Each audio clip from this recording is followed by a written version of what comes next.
I'll mention who the senators are on the select committee once we begin. Hi, Janet. Okay. Senator Rubio is ye.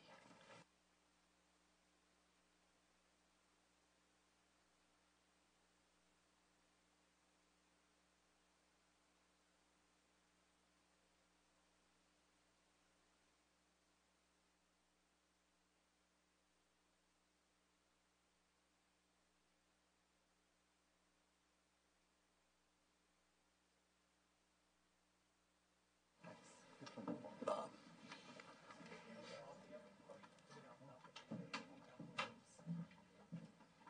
Is this meeting going to be easier, Alan? Oh, this meeting's going to be very easy. Well, I guess that's what I'm here. Worked out okay. Well, you made a commitment to fixing that one part. Good. As long as that part is fixed.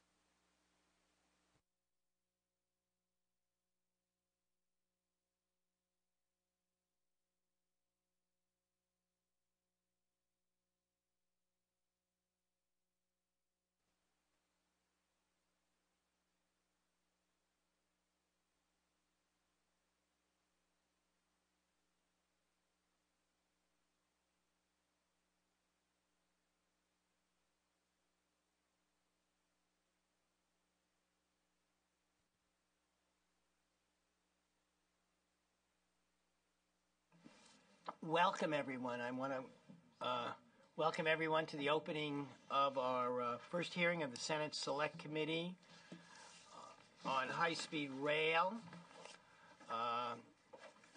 I'd like to announce that the members of the committee are Senator Price, Senator Correa, who is here, Senator DeSaulnier, who will be here, Senator Simitian, Senator Rubio, Senator Huff,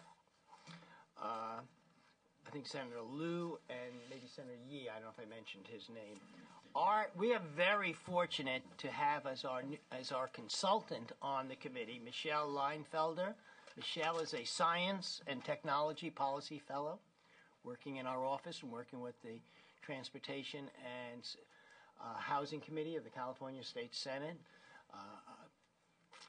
Law, Cornell graduate, we won't hold that against her, PhD, and Central Valley person whose family is a what generation farmer?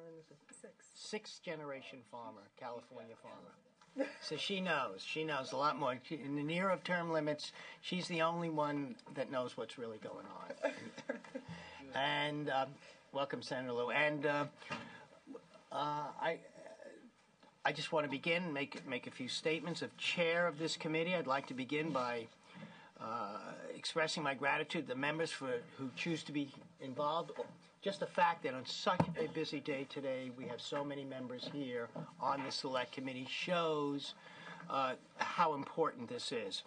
We have, if you look around, we have members from throughout the state serving on this committee, and they bring with them their interests and the concerns of their constituents.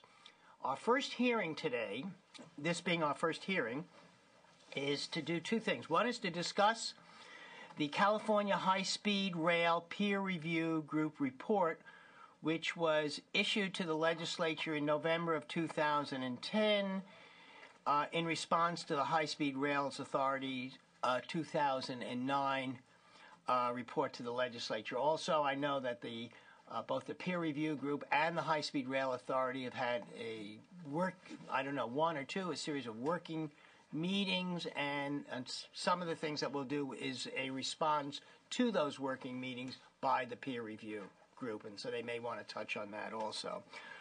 We're also going to have with us from the Legislative Analyst's Office, and they will comment on a report also that just came out yesterday on May 10th called High Speed Rail is at a Critical Junction. And so I'd like to first thank our panelists, both from the peer review group, the authority, and the ledge analysts, who are also all going to be engaging in the discussion and in the testimony. Everyone's testimony is very important to us because it helps us understand this statewide project. Since December of 2007, the Senate has held 9 public hearings throughout the state on high-speed rail. Additionally, the Senate Budget Subcommittee on Transportation, which I sit on, and which Senator Simitian chairs, has held hearings also to understand the fiscal nature of the project. Throughout this time, we've learned a great deal. We've learned that the cost estimates have gone from $33 billion to $43 billion for the project, with projections in the latest report by the LAO. They extrapolate and realize that it's not a firm one, but extrapolating on some of the costs, that the total cost could be somewhere in excess of $65 billion. That's for the total project we're talking about. All we've learned that the voters throughout the state are questioning the project, and some of that has to do with some of the early community outreach effects. We saw both in the northern part of the state and in the southern part of the state real concerns about the lack of community outreach and local representation.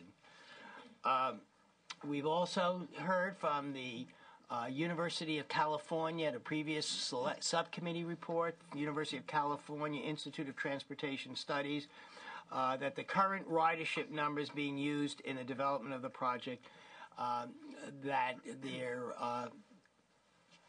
there is some question about the confidence in the reliability of those numbers and the methodology in the development of those numbers that they have raised. And these issues and others were highlighted by the High Speed Rail's peer review group, which also cited these very issues also, which was chaired by Mr. Kempton in 2010, and a very recent letter that I just indicated, which was sent to the High Speed Rail Authority last week.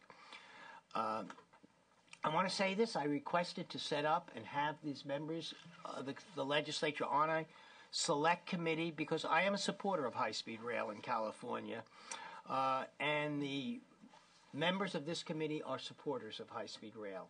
They all have different issues that they'd like to address, but we all started out and we all are supporters of high-speed rail. Nevertheless, we have a fiduciary responsibility to the voters that this project be constructed according to the terms of Proposition 1A.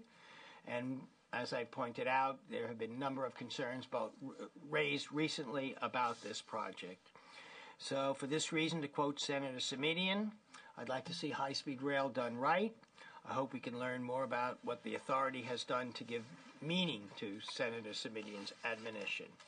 I'd like to ask other members, before we go and set up our panel, I'd like to ask if any of the other members, who I'm so pleased are here, if you wish to make any kind of opening statement. It is yours. Senator Correa? Thank you, Mr. Chair. Very briefly, high-speed rail is such a key project for the state of California, for all of us as Californians. It represents a massive amounts of taxpayer dollars in terms of investment. It promises to advance our transportation systems, and it promises to create jobs for all in the state of California. But I'm also of the opinion that Senator Simitian is. We want to see it done right. And as legislators, that's essentially our mandate, to make sure that we comply with our fiduciary duty and we kick the tires and we make sure we look at this thing in every way we can to make sure that when it is done, if it is done, that it is done correctly. And that is the mandate that the taxpayers have given us, as well as the voters. We intend to do that. Thank you, Mr. Chair. Other members? Senator Lewis? Just briefly, I feel like I've been around for too long. We've talked about high-speed rail in this state since the 1970s. It's just amazing to me that we're here at a juncture as to discussing its viability and, you know, whether or not it's going to cost too much or whatever the issues are. It just seems to be incumbent on all of us. I agree in terms of the money. We need to do it right. So, and there's so many other countries that are doing it. So what is preventing us from getting this project off the ground? I'd be very curious to know. Thank you. I've used up my word allotment for the day, Mr. Chairman, so I shall pass.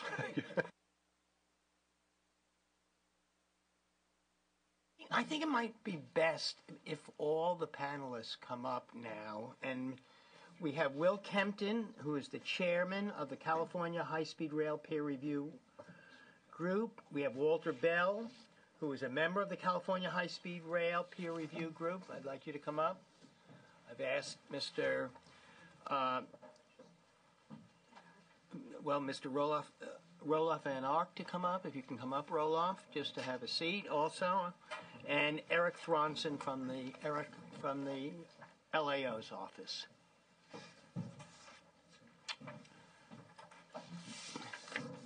Let's begin, since the focus, with Mr. Kempton, peer review group, to kind of frame it in terms of the as part of the high-speed rail authorities. They both in, I think it was in the enabling legislation and the bond, was to have a peer review group. I know that it was difficult getting all the members on it, but you have really issued a report and a response back to the authority on your report. You have some further comments on that. So maybe you can just share with us kind of an overview or any statements that you want to make about where we stand and what you see as some of the critical issues to ensure that the high-speed rail is a success in California. Thank you, Mr. Chairman and members. What issues we need to deal with. My name is Will Kempton, and I am chair of the California High-Speed Rail Peer Review Group. And with me today is Mr. Walter Bell. He's a member of the peer review group as well, appointed by the Office of the Treasurer. He is a senior advisor and member of the Investment Committee of the Infrastructure Asset Management Group of the UBS Global Asset Management Corporation. He's had extensive experience in high-speed rail, and in fact, a couple of the members of our peer review group have actually been involved in the construction of high-speed rail. I would like to maybe summarize our written testimony, which we provided separately to you. And by the way, that testimony is also on the website, which is www.californiahighspeedrail, CAHSRPRG.com. And I would at this point like to express our appreciation to Mr. vanARk, who has given us a great deal of support as we conduct the duties that are required of us by the enabling legislation that you referenced, Mr. Chairman. I'm going to summarize that written testimony for the committee, and then both Mr. Bell and I will be available for questions. We are created under the AB 3034, and our charge is really quite simple. We were established for the purpose of reviewing the planning, engineering, financing, and other elements of the authority's plans, and issuing an analysis of the viability of the authority's financing plan, including the funding plan for each corridor. That's what we've endeavored to do. Our input to date has consisted of a report, which you referenced, Mr. Chairman, that was sent in November to the authority. We have had two face-to-face meetings and numerous conference calls and discussions with High-Speed Rail Authority staff. And we've also recently sent to Mr. vanARk a letter that summarizes our response to a meeting that we held on April 1st of this year, and expresses our satisfaction to some degree with respect to progress that has been made on the initial points that were raised in our November report, but also highlights some continuing issues that must be addressed quickly. Just briefly, we have 8 members of the peer review group. 6 members have been appointed. There are 2 vacancies. The Secretary of Business Transportation and Housing appoints 3 members. The Director of Finance appoints a member. The State Treasurer and the State Controller each appoint 2 members. We recognize that high-speed rail, the high-speed rail project here in California, is one of the largest public infrastructure projects going on in the country. And obviously with any project of this nature, and I know this from my own personal experience, the Bay Bridge is a good example, there are risks, challenges, and uncertainties. But they can be overcome. And the Bay Bridge is another good example of that. We're going to begin this hearing over again. I would beg to differ with the esteemed member of the committee in that we had some serious problems with that project. Those have been overcome, and the project is now progressing. And this project is particularly, I think, difficult given the fragility of our nation's economy, the limitations being placed on spending, and certainly the uncertainty of future federal and state transportation policy, as well as funding. So we did send the comments to the legislature in November, and we've provided a copy of the testimony today. Let me just give some brief comments on the report, Mr. Chairman, as you asked us to in this testimony. I want to say the first two issues that I'm going to raise are to the peer review group the most critical, and the first has to do with rail authority staffing. We absolutely believe that the authority needs the requisite number of professional staff members in order to implement the project, and the authority also needs some discretion in order to hire the required personnel that will be necessary to implement the project. The limitations of civil service do not lend themselves to that goal. I'm very pleased to see that the legislature has approved, and the governor is I think, poised to agree with the addition of 33 positions that will be provided as part of this year's budget going forward. We think that's appropriate, but there are levels of position that need to be filled with people who have the kinds of experience and expertise that are necessary to do a project, number one, of this magnitude, but certainly a project that has the complexities of high-speed rail. And we cannot, in our judgment, fill those positions with the civil service limitations that Mr. vanARk has to face. And I think progress is being made on that point. We've indicated that in the letter, and I hope that progress continues. Secondly, and also very importantly, the choice of a business model. And very simply put, when we say business model, we're not talking business plan. We're talking a model that says, this is how we're planning to operate this system. This is the role of the public sector, and this is the role of the private sector. And that needs to be determined with respect to moving this project forward. The option selected is going to have great bearing on how the project is implemented, and in its comments, the group outlined a range of options which could be considered for the project's business model. We talked about a fully public option and a fully private option. We don't believe that either of those is viable in this case, but something in between that would, say, involve the public with respect to the actual capital construction, with the private sector being responsible for the operations, but having the input of the private sector as those facilities are constructed, because as operators, they should have input to how the system is built. We think there's still a degree of management risk and uncertainty. We think that some progress is being made in establishing a risk management system, but we've got to see some additional improvement in that. These mega projects are extremely difficult, very complex, and you've got to be able to manage risks appropriately. And we believe the authority needs to put in place a risk management system whereby that risk can be effectively managed. There's a huge financial gap between available resources and total project costs. This is a critical issue as well. We have underscored the need for the authority to receive firm commitments from the public sector, because without that, the private sector will be reluctant to participate. This is a very difficult conundrum for the High-Speed Rail Authority in terms of trying to guarantee that public funding is available when you have the discussions that are going on in Washington right now relative to transportation finance, and also with limitations on what is available at the state level. Nonetheless, if this project is going to be successful, and if we're going to attract the private sector to this project in any meaningful way, they're going to have some understanding of the public funding. We believe that there needs to be a reconciliation of ridership and demand modeling. We know that there's been disagreements with respect to the modeling information and the projections for ridership and revenue to date. We think that that's going to be a very important task of the authority as they work to settle that. We're very pleased to know that the authority, while it's an internal peer review group working on this, they actually do have an effort underway that is looking at this, and our discussions with one of the members of their team is very heartening in terms of how they are approaching this. We think it needs to be transparent, and I think the authority needs to make sure that this information is disseminated publicly as soon as possible, but I think Mr. vanARk and his staff are making progress with respect to that reconciliation. We think that under the revenue and demand guarantee issue that the peer review group recommends, and I'll summarize this at the end of my testimony, the state legislature needs to better define operating subsidies.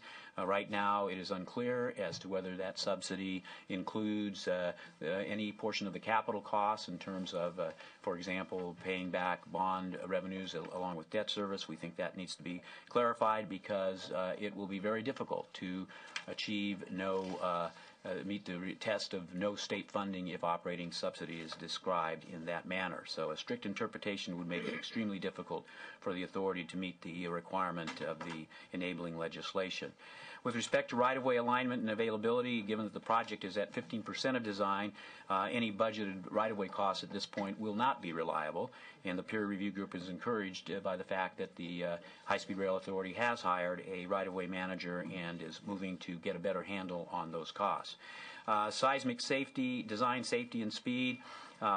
We have the benefit of having a member of the seismic engineering profession sitting as part of our peer review group, and I think that we believe that these facilities can be designed to withstand earthquakes, and I think the experience of the high-speed rail operations in Japan through probably one of the most disastrous earthquakes to hit in a long time show us, and by the way with minimal damage to the high-speed rail system, show us that these facilities can be designed to withstand earthquakes. Engineering and cost estimating, the peer review group recognizes that the authority is making progress in this area by upgrading and refining its costs. However, the authority needs to establish a cost estimating and budget system that reflects real-world estimating experience, and we really don't have that experience, and so to some degree we've got to wait until that experience gets established, but that data, that information based on experience, needs to be incorporated into the process.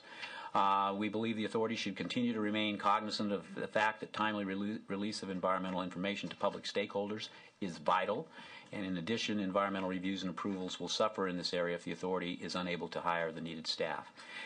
We comment on the focus of the authority for the coming year, and there are a variety of things that the authority is proposing to do, and we've commented in our written testimony on some of the issues there. I would like to talk a bit about phased implementation.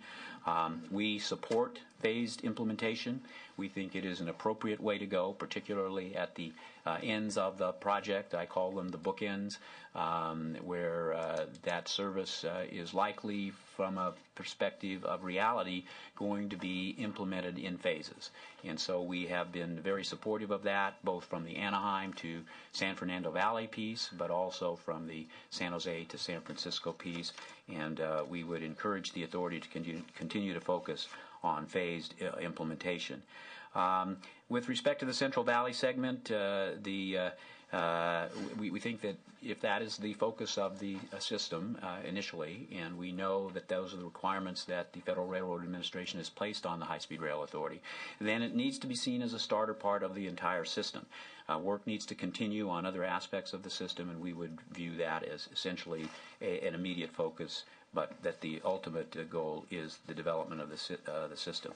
As we indicated, we've met on a number of occasions with Mr. vanARk and his staff, and we're pleased with some of the progress that's being made, but more needs to be done.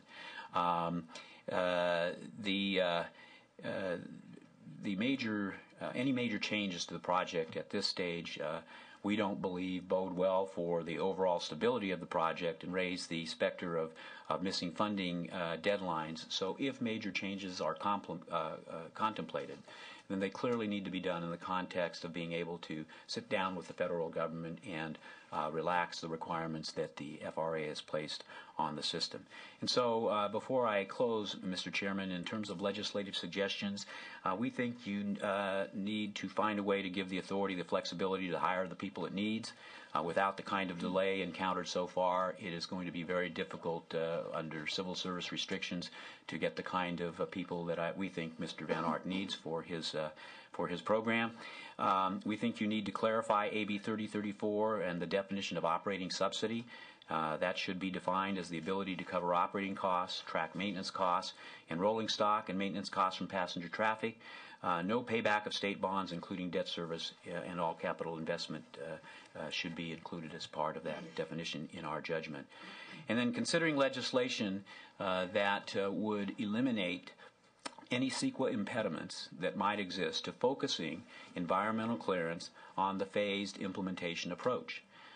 We strongly believe that with that kind of clarification in statute, that at least from the CEQA perspective, and this would also entail having to work with the federal government to make sure that we could proceed to environmentally clear only the phased implementation portion of this project, recognizing that in the future there may be additional demand that would warrant reconsideration of that. But we think the support of the communities is vital, as I mentioned earlier, in the completion of this project. And to be able to operate essentially within the existing right-of-way and to provide the limited improvements that would allow for phased implementation, again through the urbanized areas, would be a great service that the legislature could provide to this project in terms of clarifying or eliminating any CEQA impediments to being able to focus on the phased implementation. And with that, Mr. Chairman, that completes my testimony. Would you like Mr. Bell and I would be happy to answer any questions. Mr. Bell, to answer any questions of the members, and then we'll go on, or if that's all right. I have a few questions that, the first one is, you mentioned that the business model, as you started off, which is not the business plan, but really what kind of public-private partnership, to what degree will the public be involved, what degree. But you also mentioned in your report that it cannot be separated from the planned sources of financing. If there is a potential of not having the full federal funding at this moment of the seven, and that becomes one, what do you recommend we do? Well, I believe, Mr. Chairman, that we should still proceed to develop a business model even if we can't identify all of the sources of funding. There have been some base assumptions made, as you know, in terms of how much federal money is anticipated, what the state... 17 to 19 billion. And we know precisely what's available from the state. Probably what is at issue is how much money from the local perspective may be provided to the project, and then certainly with those as a base, you could get some sense of what you're going to have to do with respect to the expectations from the private sector. And in addition, I think you could look at segments. There may be, from a segmental perspective, a way to say this is a part of the project that will be publicly financed. Maybe this piece of it would the authority would look to private financing. You raised some issues that still need to be dealt with besides that, in terms of the ridership, the demand modeling, which needs to be done, real questions about that, risk management, the operating subsidy. And you also say here, and so all of those are kind of still up in the air. We don't have really clear answers. You say that additionally, private, in your page 1, you say additionally private operating partners may not be attracted to the project because the funded section in the Central Valley will have a low demand. The group questions the value of, and it says, quotes, expressions of interest given the uncertainty of financing. Can you explain that? And should we be going back to the federal government to ask for greater flexibility about where we start? Any decisions that are made relative to some of the major changes that have been suggested will require going back to the federal government. We know that. We're asking, do you recommend that? I think that those discussions would be helpful, certainly, if nothing else, to gain clarification as to whether there is an opportunity for any changes from the standpoint of the federal direction. So federal railroad officials are going to be here, I believe, next week.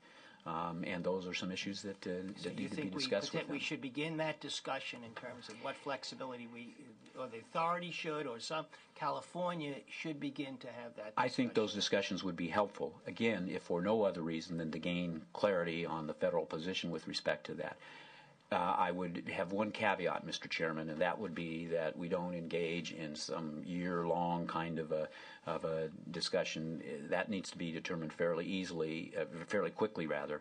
And if, in fact, there is an opportunity for opening up some of these issues, then the authority could react accordingly.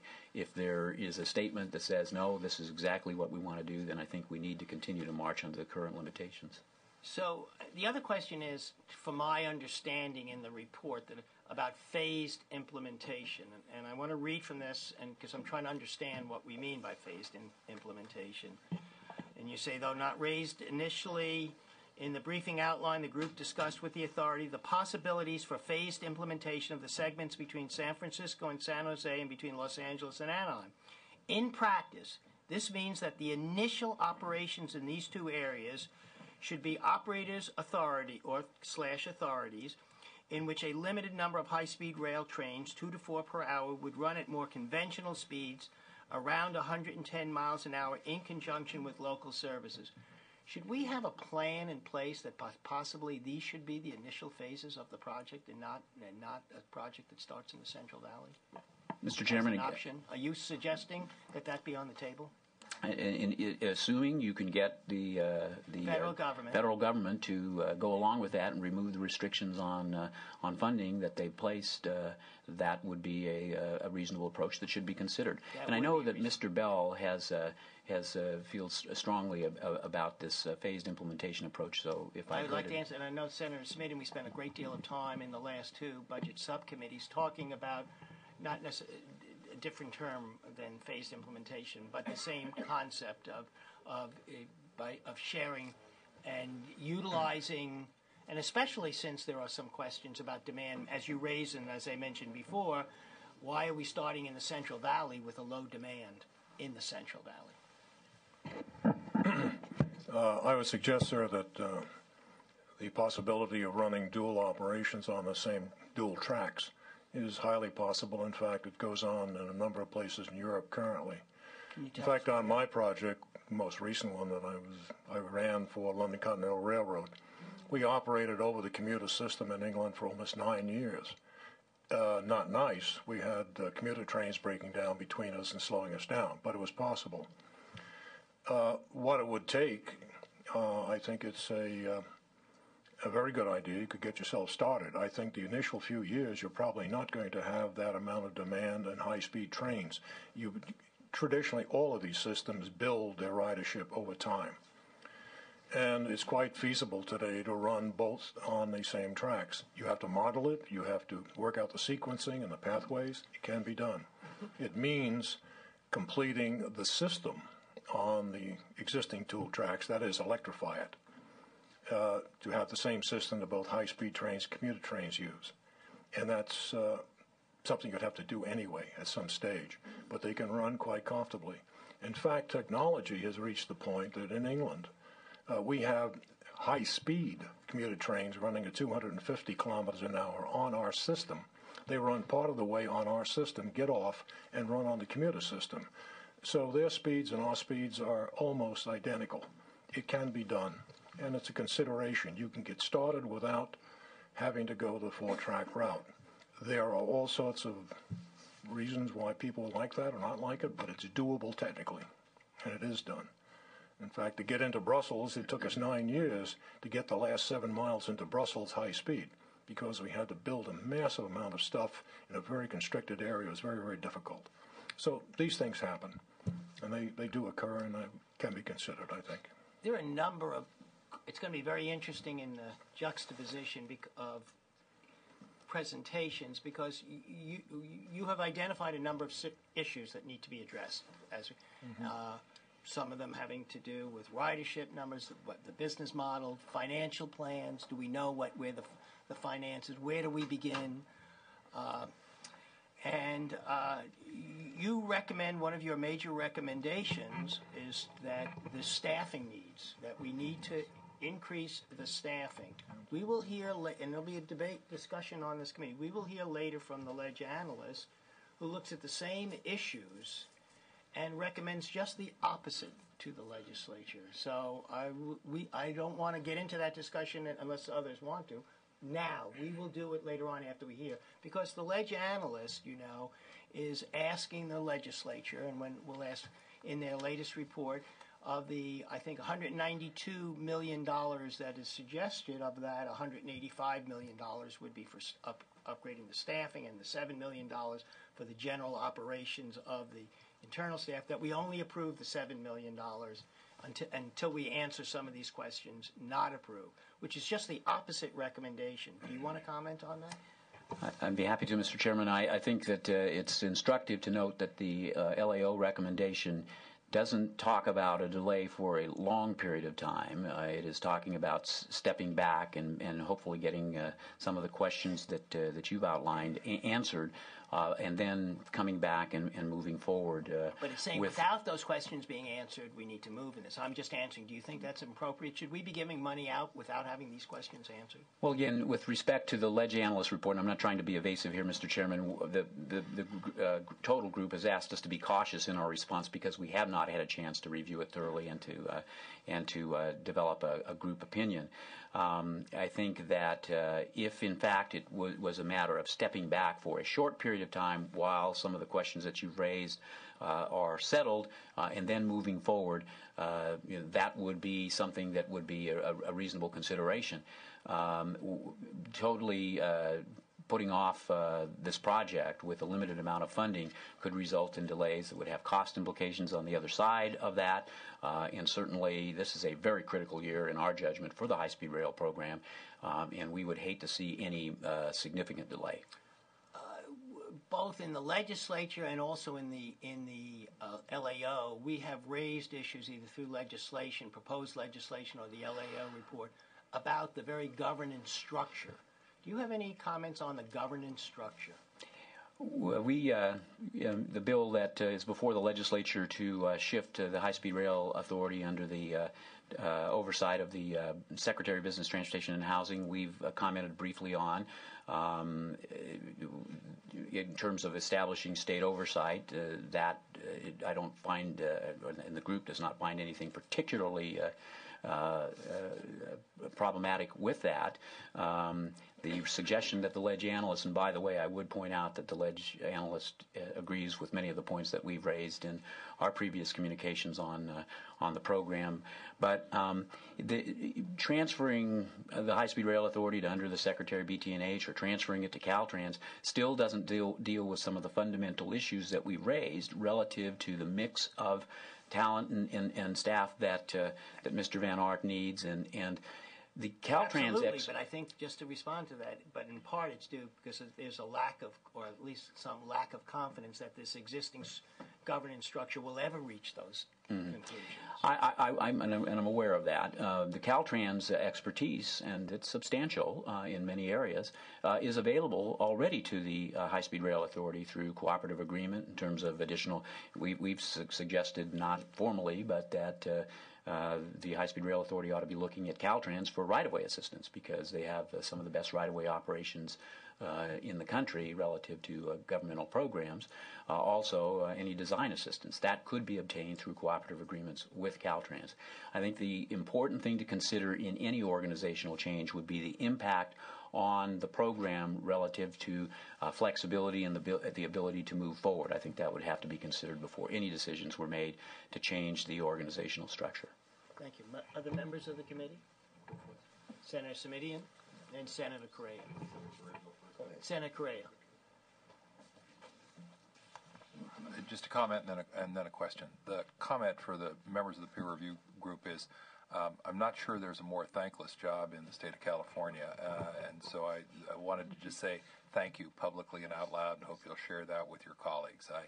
I think we too often fail to tap the extraordinary expertise and talent of 38 million Californians in a whole host of ways, and this is one of those ways in which I think we know we have people with the kind of talent and experience that you have, and I think this is just thank you. That's short. I could have been shorter on that one. My apologies, Mr. Chairman. I want to probe Mr. Kempton on something you raised about the Prop 1A implications of the revenue guarantee, and on a different set of topics, Mr. vanARk and I have had a lot of conversation lately about Proposition 1A and what it requires. But we've struggled, Mr. Chairman and members, around this issue of that you referenced in that Prop 1A, as we discussed, I think a year and a quarter ago in your committee, when transportation precludes further public subsidy, but the business plan, as drafted and as far as I know is still in place, requires essentially a guarantee in order to pull private sector investors into the mix, and we end up in this catch-22 of, well, I think you made the statement a little earlier. If you want to attract those private sector investors, you're going to have to, and I think you also referenced the federal funders, you're going to have to make the commitment clear of public funds from California, and yet we've got the language in 1A that seems to preclude that. And we've had some discussion in the past, but I think the issue is largely unresolved, which is, is it how might such a thing be crafted? Because right now it looks like we've got two mutually exclusive goals on the table. I believe what we were trying to indicate, perhaps we didn't do it clearly, is that to attract private money into any major, in a public-private partnership arena, and we do a lot of that, to attract it in, there has to be surety on the private side. Obviously, they're putting up equity money. They want a return in insurances. They always look to see if the public side has stepped up and is definitely going ahead with it. And I'll be very frank, there have been a number of projects in the U.S. that have created to the detriment of private investment because got halfway down the road, invested money, and the thing was canceled. But what we're getting at here is perhaps typically in a lot of federal projects, usually there is authorization legislation. That doesn't say that you've got the money, but it authorizes it. And with that in place, this provides the surety that the federal government is for the project and will back it. Maybe they'll take 20 years to do it, but at least there's that shit on the table. And usually private investors will look for something like that. That's what we're getting at. In other words, is the funding assured? Do you have heads of terms with the local governments, for example, in place to talk, even though you haven't settled any issues on how much contribution there may be? Are you at least going to heads of terms? Are those kinds of documents there? Is there an authorization bill for the project at the federal level? That's all we're saying. So, in other words, to ensure that people are behind it in the public sector. But I would just like to follow up on Senator Simitian's question. You make the distinction between exactly what we meant by the both the authorizing legislation and by the bond. And you raise the issue, well, if there's the initial infrastructure investment by the public sector, and that is being paid off through either federal grants or the bond or our state bond for the for the construction of the hardware, the actual system itself, that may be paid off by the general fund. Let's assume that will be paid off, although that is still a discussion because that's what you're raising. Mm-hmm. But let's just assume that is to be paid off by the general fund. What we invest in by the bond will be paid off. Then you come to all the maintenance, the upkeep, the operations, the ridership, the actual running of it, which is operating subsidies. That's it. Are you clear? Are you saying there should be that you do not want the legislature to change that there will be operating subsidies? You're just saying you want to clarify the difference between the initial investment and that. But it seems to us, and getting back to what Senator Simitian is saying, it's very unclear what revenue guarantee, how that impacts the operating subsidy. Can you comment on that? Do you think there should be a revenue guarantee to help the private investor operate if it doesn't reach its numbers? I think from the and you're asking us to change the legislation to do that. And I think we're very clear with respect to the message we would deliver to the legislature on this point, Mr. Chairman, and that is that the enabling legislation has talked about no operating subsidy. Right. We are not talking about changing that feature. No revenue guarantee for any operation of the no operating subsidy as currently exists, and we can point to several examples around the world where that has worked, where systems are able to operate effectively under those kinds of requirements.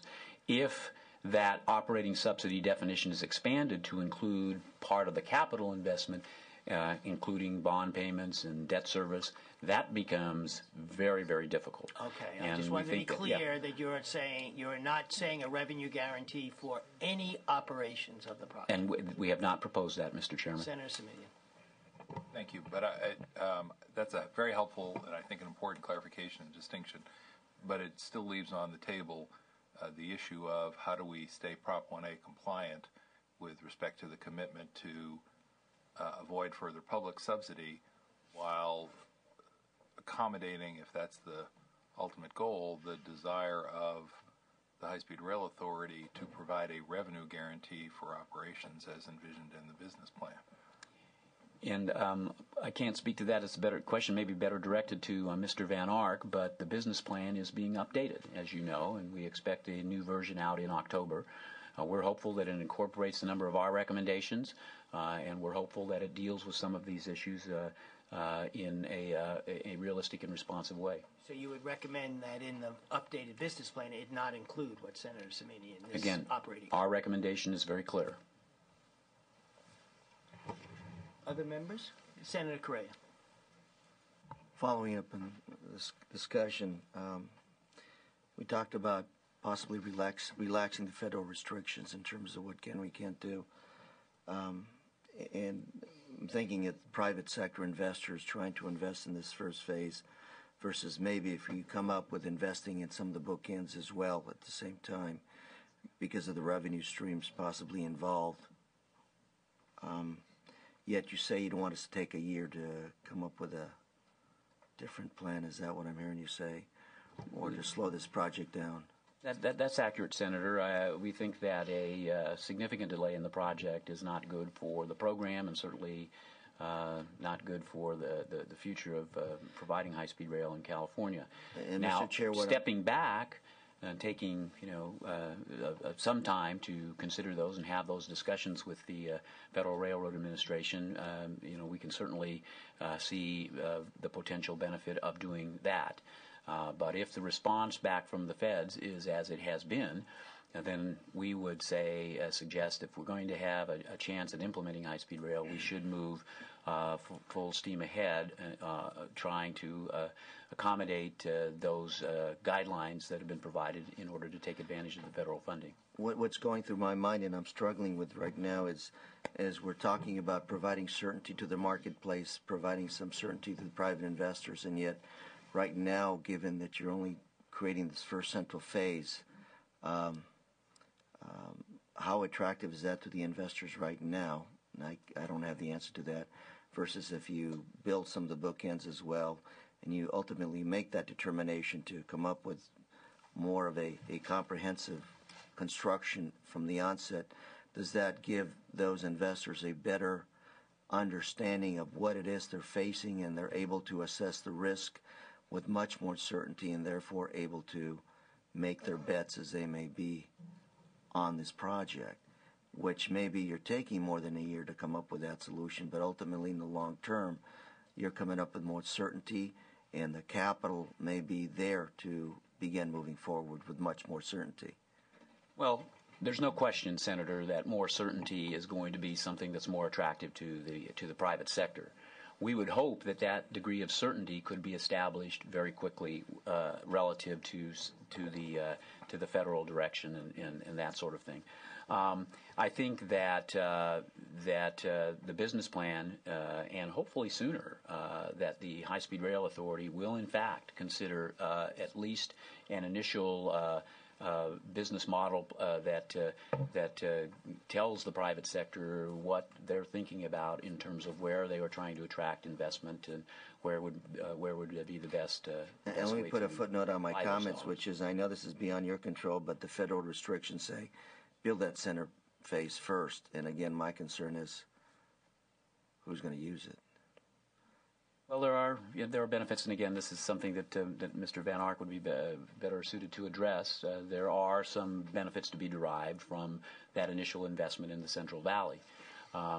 If in fact the federal government will relax those requirements and we can have an earnest discussion, which hopefully can take place in a short period of time, and there's a possibility of redirecting that investment, then we should consider the relative benefits of that redirection versus what's being proposed today. Thank you. Senator Rubio. Just on that particular subject, because I think it's important and relevant for many of the discussions that have occurred in this legislature up until this point with respect to accountability and transparency. What I don't want to occur is for regions of the state then to start debating as to where it should be best built first. Because I will tell you here and now there's only one place in the state where you will have true high-speed rail. So if we're going to fund high-speed rail, it will only exist by the definition in one segment in the state, and that is the Central Valley, number one. Number two, your heavy maintenance facility, your test track, etc., will only occur in the Central Valley. That's why I strongly disagree with the LAO's opinion that we should ask for flexibility, because if we want to plan long-term and see to it, we're not trying to connect two highly populated entities in the state to provide better commute for Pasadena, Anaheim, or somewhere in San Jose or the Bay Area. We're trying to build infrastructure for high-speed rail. That was the dream. That was the concept. And if you don't build the backbone, you don't have a body. And so, you need that infrastructure in the center first to move forward, to use Senator DeSalinet's process. Senator Rubio, I think you've done a very good job of enumerating some of the points that I believe Mr. vanARk would make relative to the decision to invest in the Central Valley. What the comment we made in our reports and that we've made to date on that issue is that we need to look at this as a system. So even though there may be an initial investment in the Central Valley, work needs to continue on the other pieces of this project as well. This needs to be reviewed as a system. We need to have a plan for implementation of the system, and I think that's part and parcel of the message we wanted to deliver. I'm glad you brought that up. I got caught up with trying to defend the Central Valley, and I didn't close, Mr. Chairman, and state that we didn't notice. Thank you, Mr. Chairman, because I don't want for that debate to take away from the debate of we need a sound business plan. We need sound information to this legislature with respect to ridership, the business plan, etc.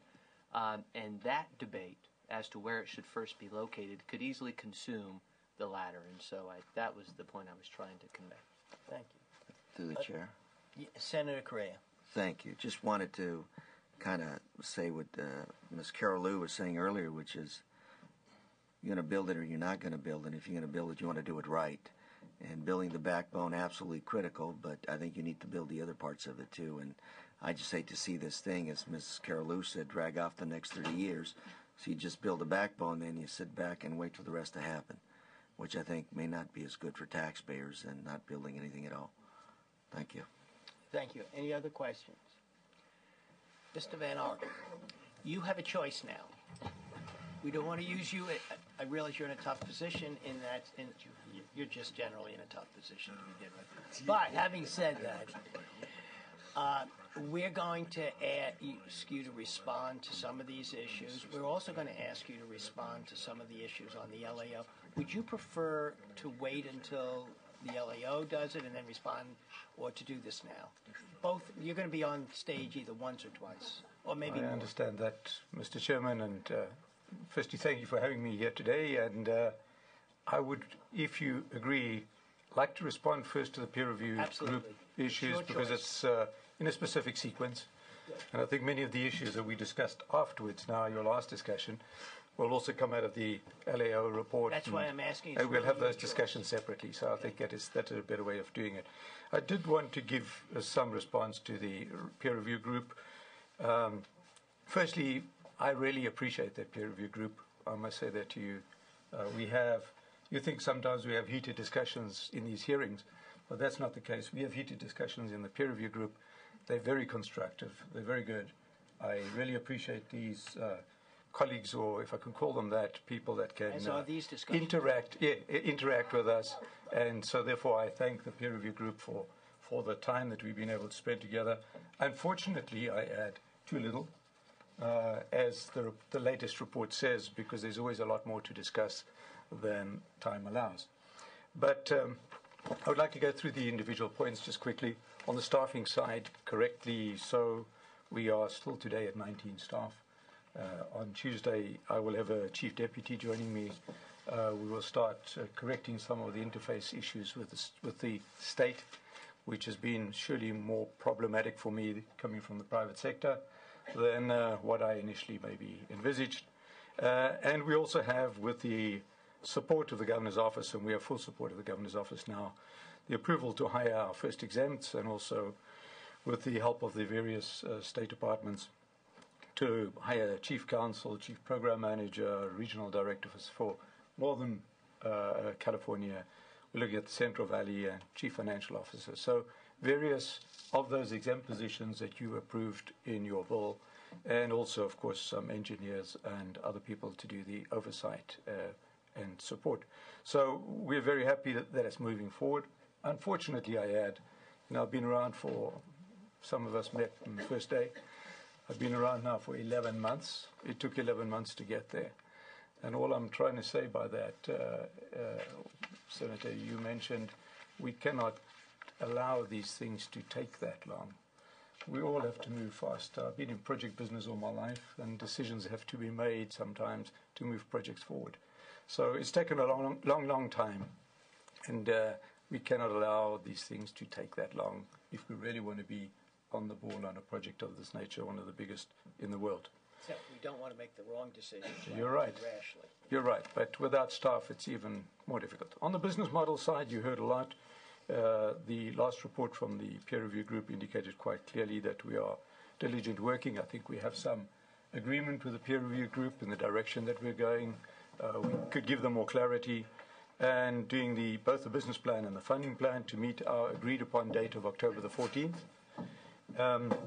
For the draft report to come out to yourselves and to have it by law in on January the 1st, 2012, which is when we officially have to have it there. We can add just quickly, because I know that quite a few of you have been interested in this. We have finally been able to conclude a contract with KPMG for financial services. I think you asked me there just recently what the status was thereof, and those agreements were reached during this week.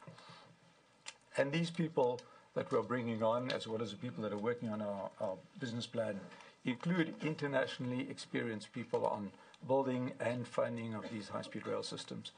So I think it is important for us to remember, because this is going to come up afterwards with the LAO, and I'm glad that I have Senator Rubio, although he and I did not speak before this meeting, but that we should never forget that the job of the High-Speed Rail Authority is to ensure that, according to Prop 1A, we build a high-speed rail system which connects Northern California to Southern California. And I would also like to say, well, obviously to try and get in line and compete with other countries in the world, the Europeans, the Asians, even the Africans, who are really building real high-speed rail systems now. And because of the efficiency and cost effectiveness of these systems. But we must never forget that focus, because the moment we deviate from building a real high-speed rail system, I think none of us want to turn around 10 or 20 years from now and say, we've built another Acela system because we have put too many restrictions on the system. It's not going to be able to perform the way it should be performing. So we need to have that focus, that we will continue to build it according to what the people want and what we really need. Also, we can confirm that, of course, we are doing this, and we have got favor from the FRA because we are building a real high-speed rail system. And the now $3.9 billion, or close to $4 billion, that we have been awarded by the FRA is still 35% of what they've awarded countrywide. So amongst 50 states, we still run at 35% of the amount of funding that's been given to high-speed rail. Managing risk and uncertainty, we agree with the peer review group. We have started putting in a robust risk management system in place. We didn't have a lot of time to discuss with the peer review group on this, but we will continue. We need to make sure that we have this system in place by the time we have the designs, at least our part of the design, which is 30% designs completed, and also go out for bidding. And the other thing is we have got quite a few people now working on this project. They've got 10, 15, 20 years of real high-speed rail experience. People that we brought in from places, and they're Americans, by the way, many of them, not all of them. Some of them are Asians and others, and Europeans. But we also have quite a few Americans that have worked in Asia and in Europe, for 10, 15, 20 years, building the Chinese and Taiwanese and other high-speed rail systems. So good, competent people working on this project. Some of these have only come on board since I've arrived, but that is the intent that I had, and we were able to bring them on board. The financial plan and the gap, I think Mr. Kempton has already indicated to you that we understand there is a gap. Mr. Chair indicated the 18 billion or 17 to 19 billion. I talk about it as 18 billion federal funding that is required. I've said in sessions similar to this that these projects worldwide require federal or funding. There's no shortcut to that. There's a lot of opportunities for private investment, but without the federal commitment, as Mr. Bell also said, without that commitment, you will not get private investors to want to come to the party. So I believe that in this early phase of the project, we are doing relatively well with the funding. We're quite well aware of the fact that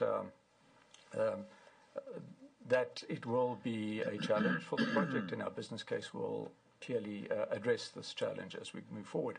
I think there's also, I believe, I was not here at the time that Prop 1A was drafted, but I do not believe that anybody at the time was expecting that there would be $45 billion in the bank before we start building the system.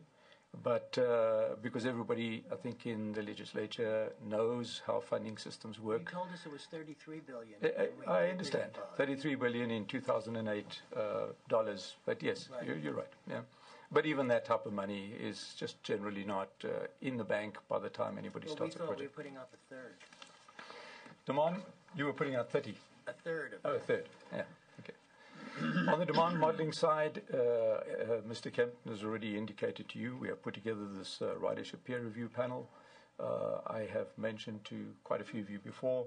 I have done it to the best of my abilities, and I think they are relatively good. Our peer review has peer reviewed the process. Our peer review has had discussions with the peer review. That means the ridership peer review panel member or chairman, I think it was. I was not involved in the process. And they continue to work on ensuring that the modeling is made robust so that we can depend on it.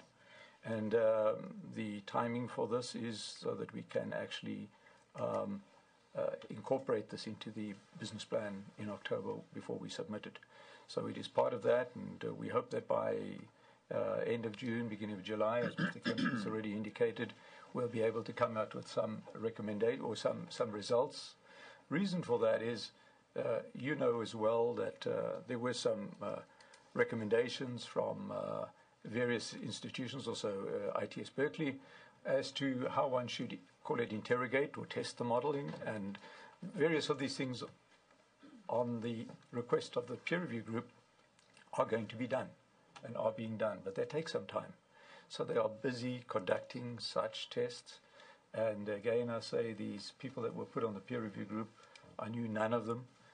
We really selected them to the best of our knowledge in the fairest fashion, being experts. And I am, as the CEO of High Speed Rail, confident that we're going to get something we can trust out of the system. I think I'd also like to just mention to you, as the peer review group has also indicated, under the heading of revenue demand guarantee in the latest letter of 2nd of May, that you should understand too that when private operators and private investors invest in projects of this nature, they actually do their own ridership modeling and studies. As much as we talk about investment grade modeling, investment grade modeling is generally not done by the client, by ourselves as a client or the authority, but the banks and the investment organizations, they are the ones that finally do their own investment grade modeling. That is quite normal in our industry.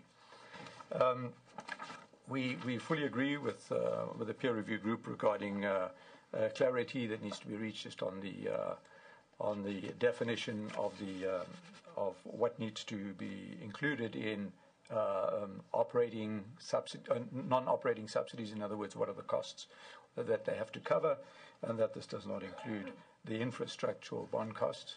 And we will get clarity on that as requested by the peer review group.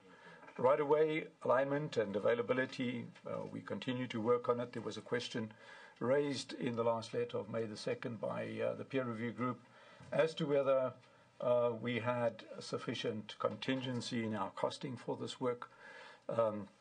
I can reconfirm to you that we have at this stage a 25% contingency in those costs. We believe that is reasonably fair, in particular because we know at this stage, at least in the Central Valley portion, that's the one I'm talking about, what parcels, what areas will be affected, so we know relatively well what we're talking about there and still have a contingency of 25% on the cost.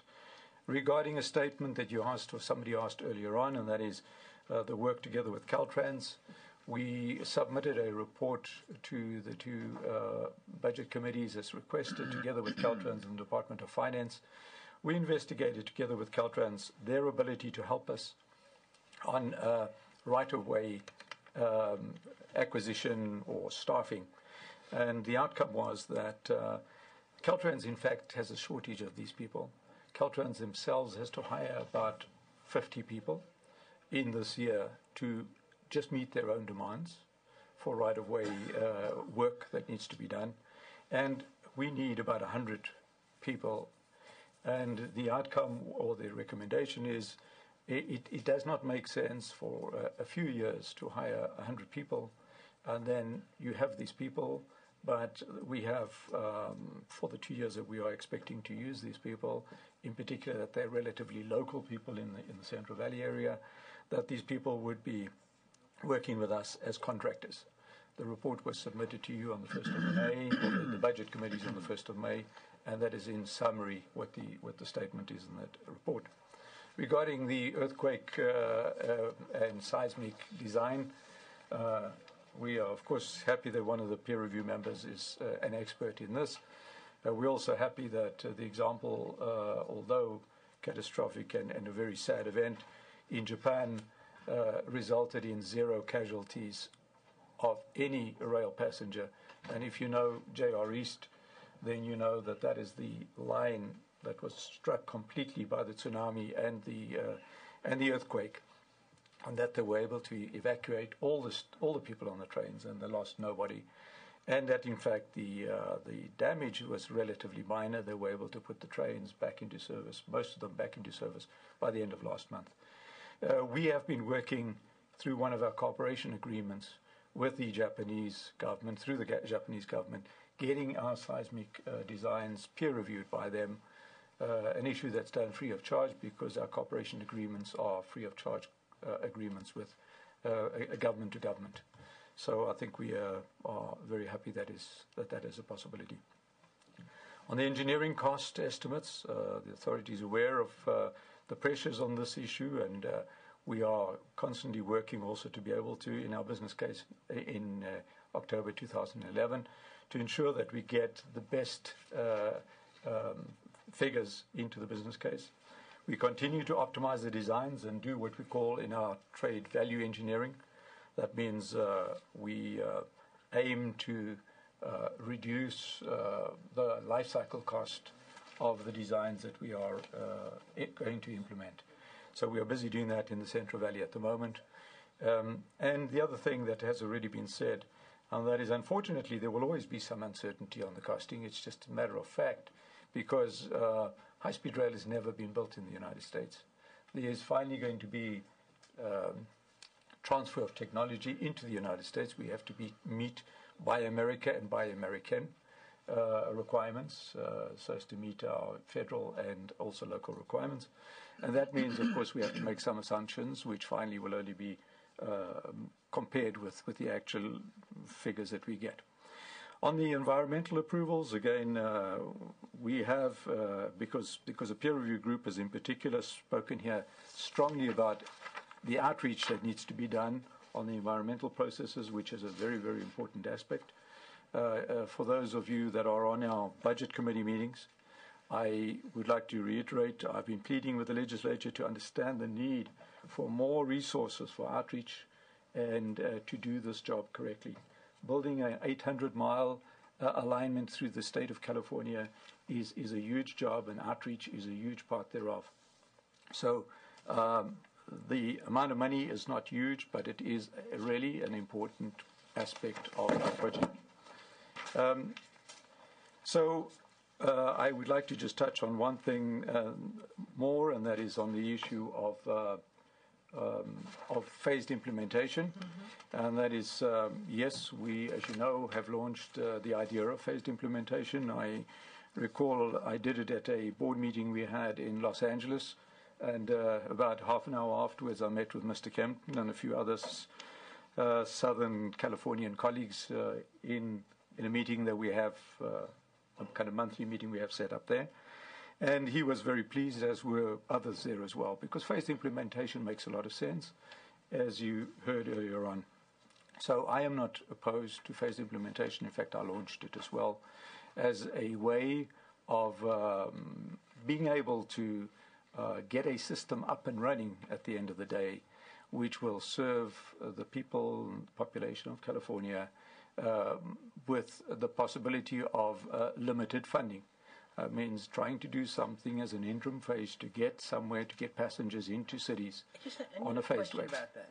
Yes, sir. As you're responding, is phased implementation the same thing potentially as the blended approach that Senator Simitian mentioned in the Budget Subcommittee? That is, using the same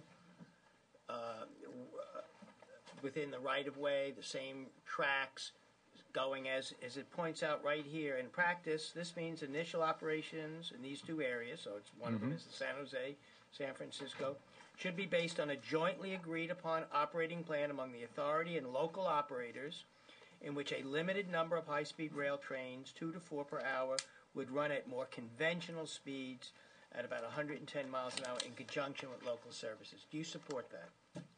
You are correct. There is a lot of similarity, and I told you and Senator Simitian exactly that. Do you support this? Yes, I do. That is phased implementation. I think the only differences I think that we have, and which we are clearing at the moment with the AG's office, is how can we overcome possibilities of Prop 1A limitations. And if these do exist, we need to come back to you and try and find out with you whether there are ways of putting them aside. So you support this, and you think this is an important thing. You're only concerned about whether you have the authority to do that. That's right. Yeah, that means Prop 1A, and as Mr. Kempton has already indicated, linked to Prop 1A is the sequence thereof. I don't want to belittle. We need to get to the LAO report, Sure. so we don't want to over. I just wanted to be clear that you do support that. Your only concern has to do with the whether you are authorized, and you need a clear message that you are authorized, and then you would go forward and do this. That's right. Thank you. Quick Senator Simitian. Quick comment, and I think, and I wish Senator Rubio were still here, but he and I can follow up simply. I think part of what I was trying to communicate in the proposal for a blended system that integrates high-speed rail with a 21st century Caltrain in my area is I think we are having the wrong conversation when we talk about commuter rail and high-speed rail as if they are necessarily two different things. The comments from Mr. Bell suggested that you can, in fact, operate a blended system, which blended system serves both as a high-speed rail system and as a commuter rail system. And that's really the concept that I'm trying to pursue with some of my colleagues in my area. It may not be the right concept for other parts of the state, but I am inclined to think it's the right concept for my area in the state. And it is, in my view, particularly appropriate given the funding uncertainties. You know what I would, it seems to me if we have both uncertainty about ridership, which no matter how good the modeling is, will always be to some degree uncertain, and also about funding availability, which I think we've all acknowledged is a concern, then talking about how you can create a blended system at with appreciably less expense makes a whole lot of sense, you know, under any circumstances, but particularly under those circumstances. On the issue of the EIR, I'm looking forward to continuing the conversation, Mr. Chairman, because I think this will sound like a semantic or legalistic distinction, but it's the one that I think we're now confronting. If you do an EIR for what you call a phased project, then you are doing an EIR for the maximum potential build-out over time, and that creates some difficulties, as I've said before, in terms of impact on both residential and business property owners up and down the corridor for a project which may never be built as anticipated. On the other hand, if you can find a way to do what I'm going to call a two-step process, which is step one is you say, here's our proposal for the next 5-10 years, and we're going to do an EIR on that. And if and when the ridership is there and the money is there, we'll come back and do a second EIR for a second step.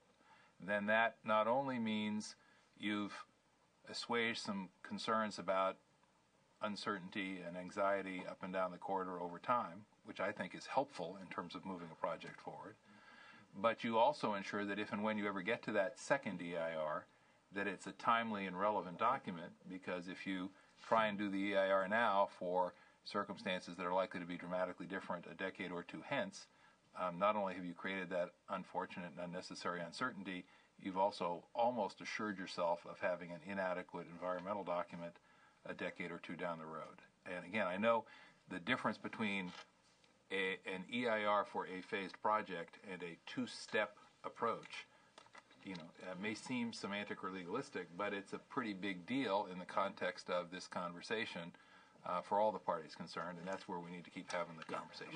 My other point is that I think language is very important. If the peer review group is talking about phased implementation, and the legislative leadership from the peninsula is talking about a blended system, and they really are talking about the same thing, I would like to make sure that we're all, where there are differences, we understand what those differences are and where they are the same, so that we're not saying, well, I'd rather be into one, and we're really talking about the same system. And because it seemed to me in reading this that we were really talking about what you were asking I think we're getting close.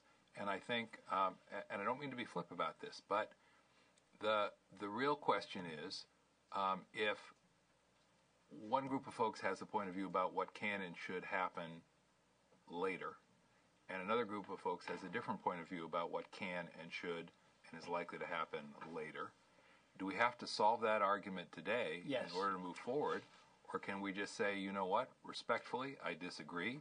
A decade or two from now, we'll maybe know who was the better guesser, but why don't we just stop having that argument today when there's a way, as I say, to make a decision about what's real and immediate as opposed to what all of us are frankly speculating about. Thank you. I think, Chairman, if I may, just so that we do not leave the meeting with the wrong perception here, today the two terminologies, blended system and phased implementation, at least as we see the phased implementation and as the legislature or the group has defined blended system, there are differences. We're trying to see at this stage, that's why we refer to the two terminologies separately at this stage.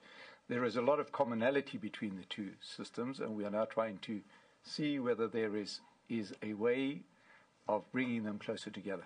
So we are not there yet, and that's what we're looking at this stage. Yeah? I encourage you to get there. Okay. Are there other questions? I'd like you to continue, just tie it so we can, because we're going to... I'm done, Senator, so I was already handing over to... All right, now we come back to the legislative analysts, and welcome. And it's very timely that you're here. We've just had a chance to, I know... Thank you, Senator. Eric Thronson with the Legislative Analyst's Office. I'm going to, I feel like we've talked a lot about some of the specifics, so I'm going to try to skip to just what we talked about in the report and then try to come back and talk about some of the questions I think that you've raised. And some of the recommendations that you've And right, some of the questions we've raised, some of the recommendations we have. And I think that as I go through this, hopefully I can address some of the concerns that you've also raised that or have talked about with Mr. Kempton and Mr. vanARk. So Specifically in our report, we identify a number of problems that we believe threaten the successful development of the project. And just to step back for a moment, I want to characterize what we're talking about here in our report is how can we better ensure successful development of high-speed rail in California. Not necessarily how can we kill the project or what we think is wrong with the project, but as Mr. vanARk has pointed out earlier, his job is to envision and build a system, a high-speed rail system. I think our job, the legislature's job, is to also consider what's in the best interest of the state. And so those don't always, those sometimes don't align. And so our recommendations may seem at odds with some of the things that Mr. vanARk or Mr. Kempton has said, but I think hopefully when we get to that I can explain where we're coming from. So some of these problems we've identified, I believe the main one, and I think we've talked a lot about, is the fact that the availability of funding necessary to complete the system is highly uncertain. As Mr. Kempton has pointed out, success depends on firm funding commitments for a project like this. And I think that your perspective on the federal funding for high-speed rail is the fundamental concern that I think that drives the decisions that are going to be made from this point forward.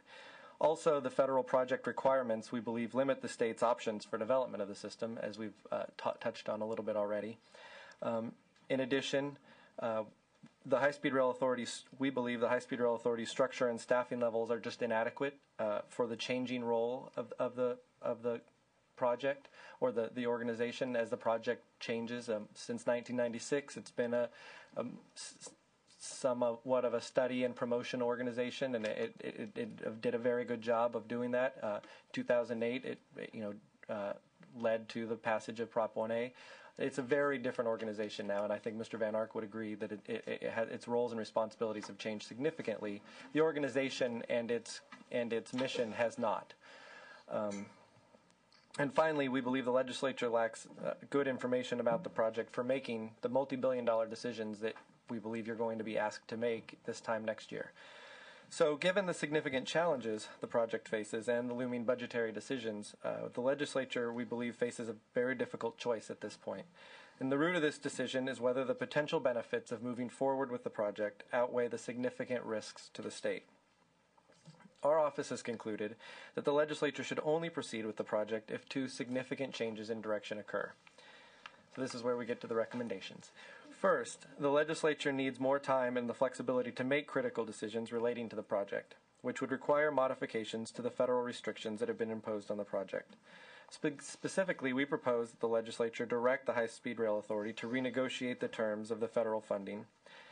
We believe that the state must obtain relief from the current federal restrictions on the project if it is to be developed successfully, and therefore that the legislature should proceed with the project only if this flexibility is obtained from the federal government.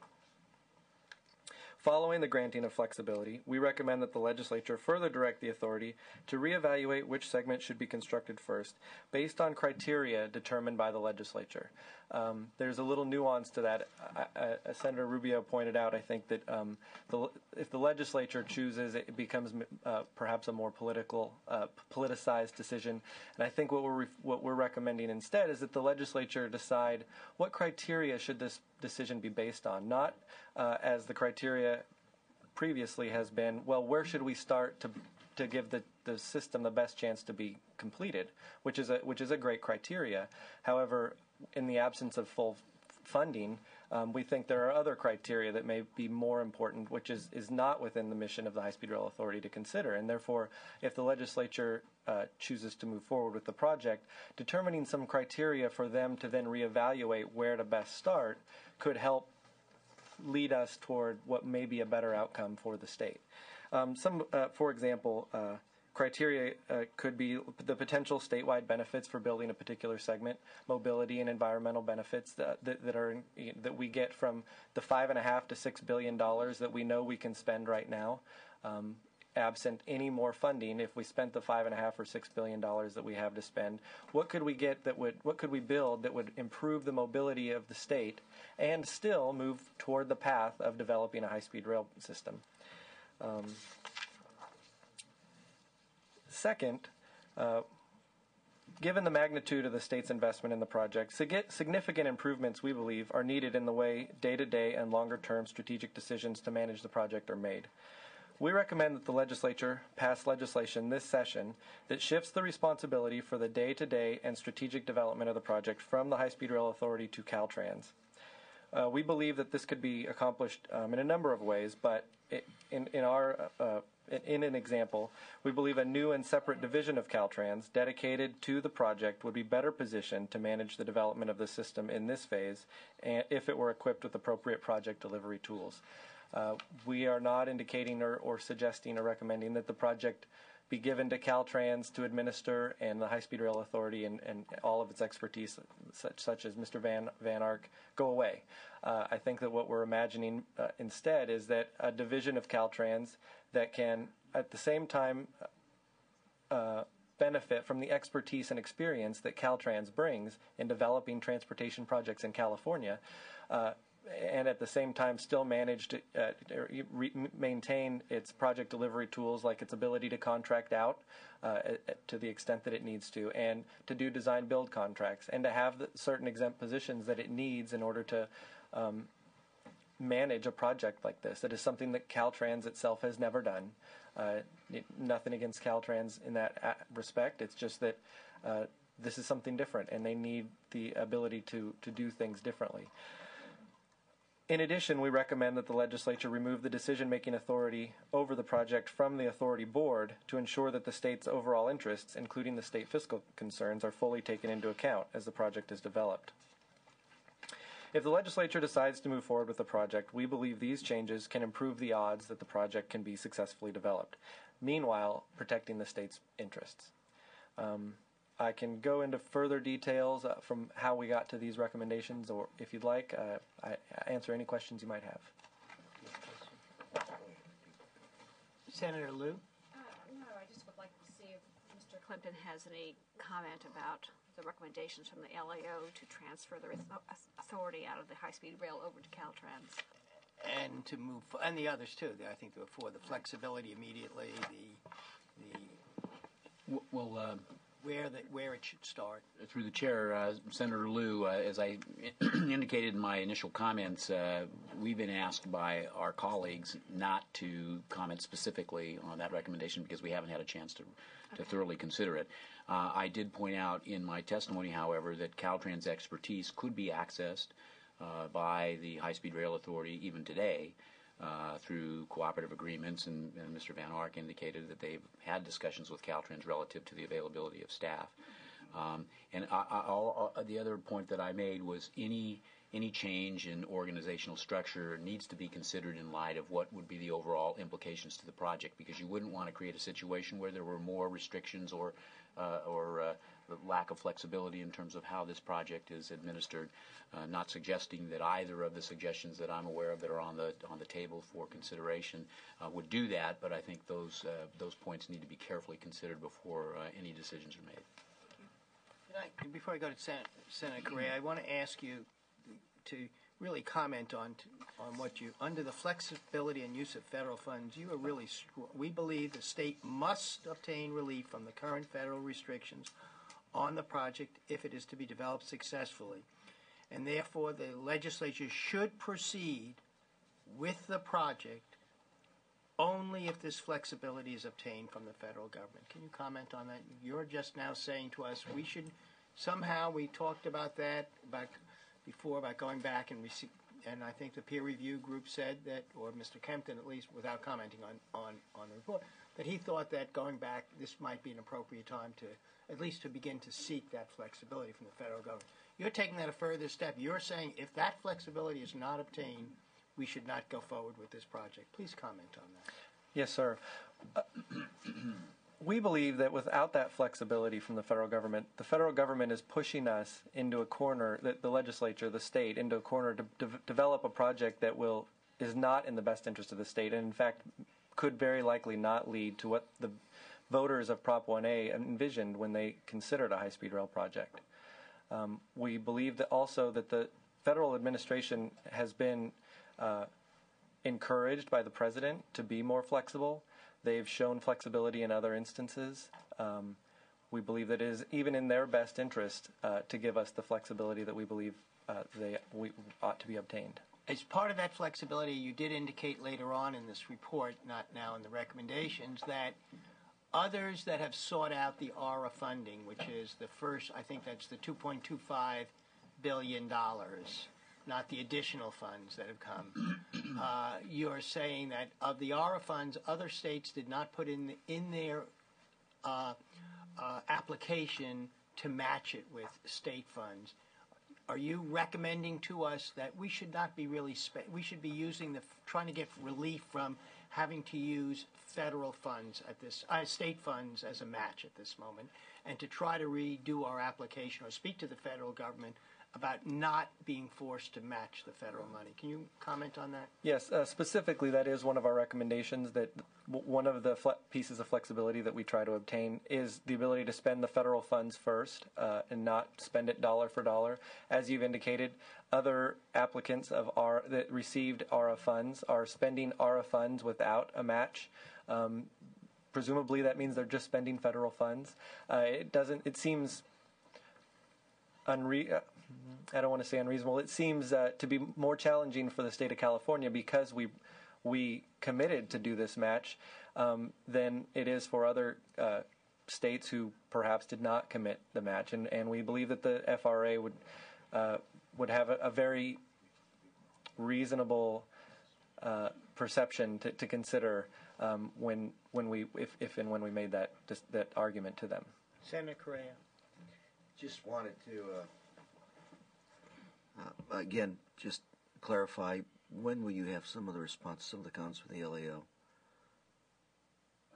We plan to convene a meeting of our group shortly. We don't have it scheduled yet, but we'll review the report and provide appropriate comments.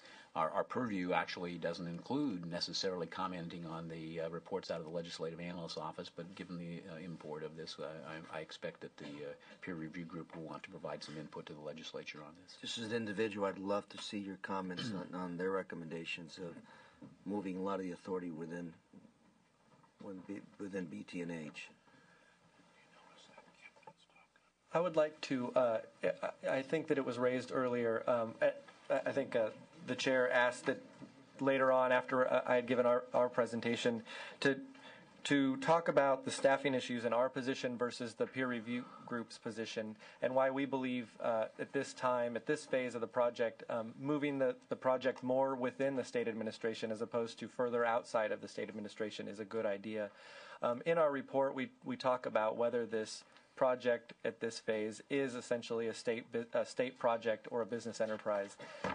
Notwithstanding, at some point, someday, when a concession is to be let, it will necessitate a different organization. But at this time, we believe, for various reasons, it is much more like a state project, and therefore needs the accountability and oversight that comes with a department. And as for Caltrans, they are the Department of Transportation, and this is a transportation project. It seems reasonable for them and all of their expertise in developing and pursuing transportation projects for them to take on some of this responsibility. In addition, there is a particular cap outlay process designed for transportation projects that Caltrans and the CTC already undertake. The High Speed Rail Authority is not using that cap outlay process. They're working through the Public Works Board, which typically does cap outlay for buildings and courthouses.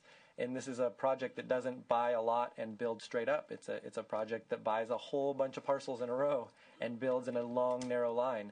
And it seems reasonable for it to follow the same cap outlay process that Caltrans is doing. Finally, Caltrans has a lot of experience and is actually quite successful at developing public support for projects, and we find that, as the legislature has pointed out, this is one thing that the High Speed Rail Authority is having a lot of trouble doing. So there are a number of reasons why we think that Caltrans is the best choice for this project to be moved to, given that it is still can maintain a number of its project delivery tools that it currently has that it needs in order to develop a project like this.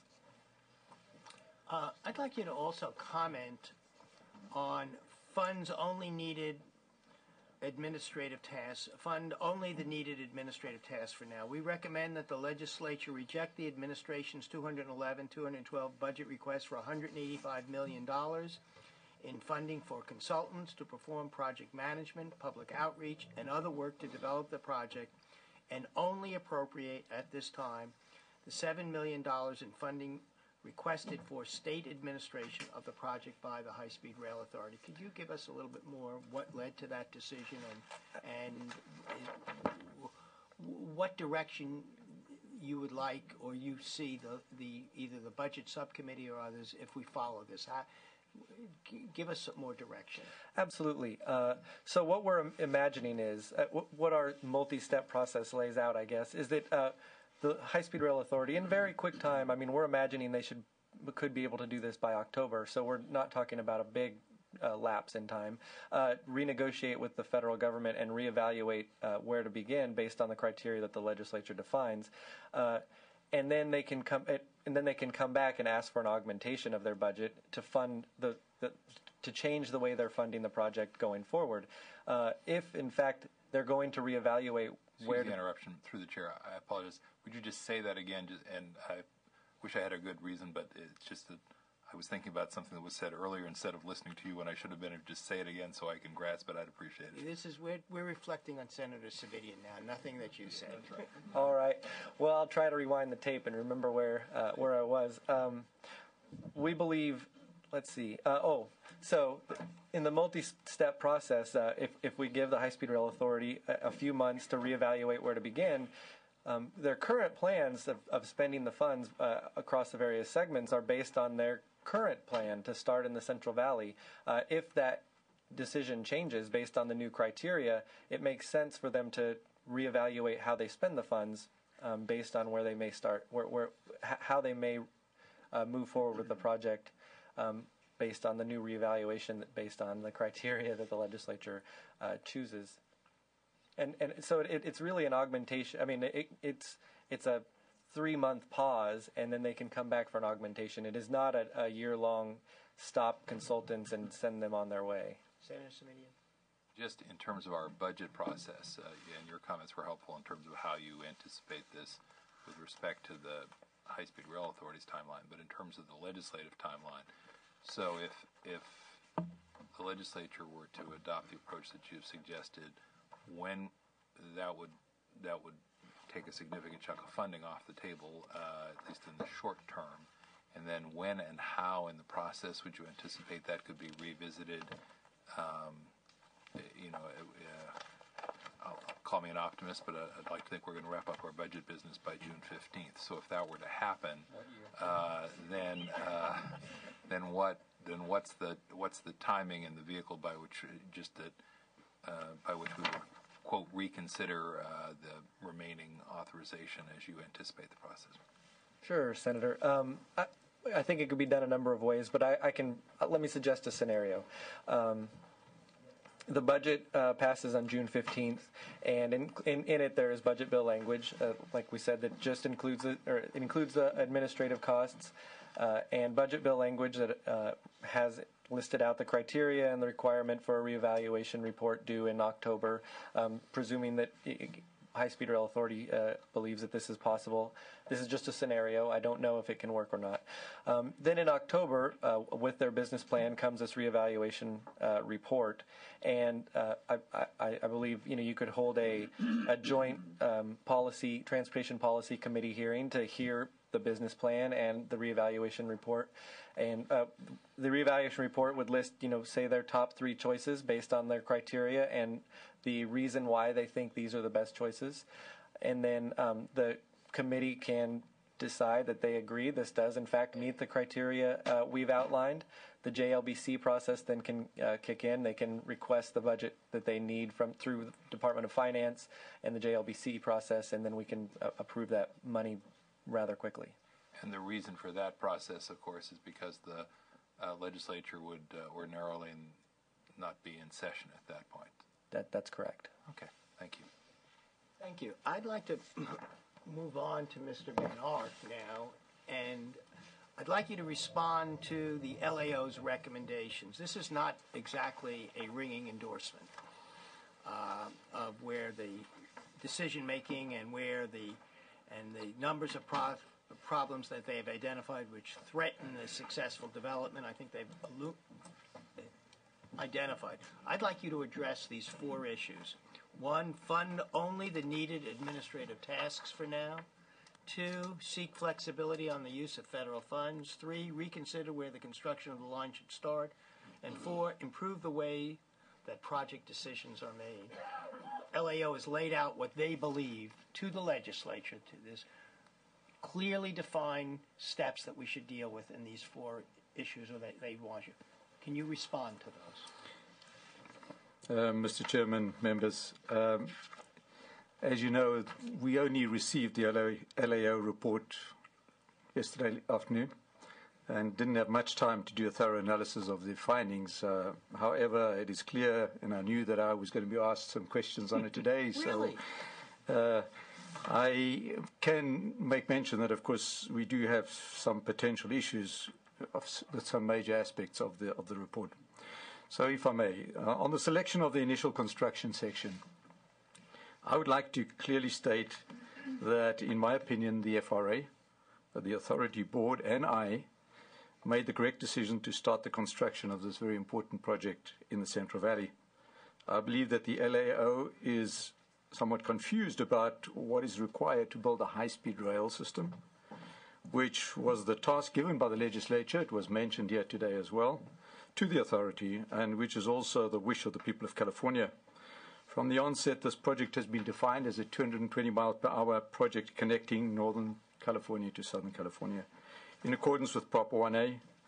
And it's a multi-billion dollar project which would be built over time. And, of course, as funding becomes available, we discussed that earlier on. It is not a regional rail project. And the alternatives mentioned by the LAO will not ensure that after many billions of dollars are invested in these sections, that California is on its way to install a statewide high-speed rail system, which is what the people want and what we are tasked to achieve. The LAO is referring to high ridership, as well as improved mobility and reduced congestion in these urban areas. And although one cannot disagree with these statements, they do not necessarily have anything to do with a high-speed rail system, but rather they are local, regional issues. Furthermore, as we have so often informed you all, the 2 end sections of this line, LA to Anaheim and San Francisco to San Jose, which are in particular called for in the report. Which are similar to the planned implementation, the phased implementation that was raised by the peer review, which also raised in a little slightly different way the same issue. Are very complicated and are far from being environmentally cleared. In particular, when we want to do them in a phased way, which we have not yet even defined what the phases would be. So, that is basically years off. So we do agree with phased implementation as a way of doing those sections at the right time. And we are in discussion also with Senator Smithian and his group on the alternatives we discussed earlier on.